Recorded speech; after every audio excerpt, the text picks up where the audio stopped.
اللهم صل على سيدنا مولانا محمد معدن الجود والکرم وعلى آلہ وبارک وسلم تسلیما۔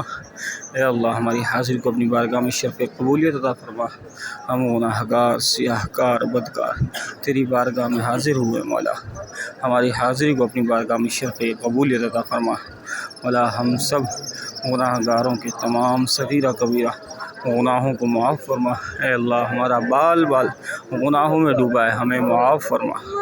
اے اللہ امت مسلمہ کی خیر فرما، بالخصوص فلسطین کے مسلمانوں کی غیب سے مدد فرما۔ اے اللہ فلسطین کے مسلمانوں کی غیب سے مدد فرما۔ اے اللہ فلسطین کے مسلمانوں کو غیب سے مدد فرما۔ اے اللہ حضرت عمر فاروق رضی اللہ تعالی عنہ جیسا اے اللہ حکمران عطا فرما۔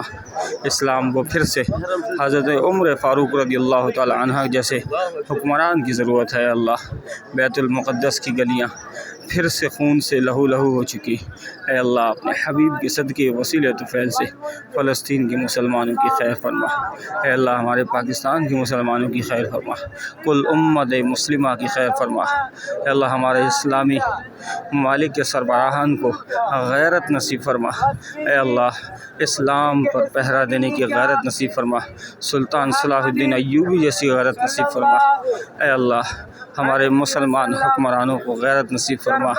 اے اللہ ہمارے مسلمان حکمرانوں کو غیرت نصیب فرما۔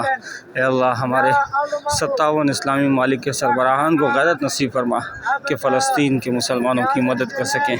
اے اللہ فلسطین کے مسلمانوں کی مدد کر سکیں۔ اے اللہ تو غیب سے مدد فرما۔ اے اللہ ہمارے ضمیر مر چکے ہیں، اب ہم امت مسلمہ کے لیے کھڑے نہیں ہو سکتے۔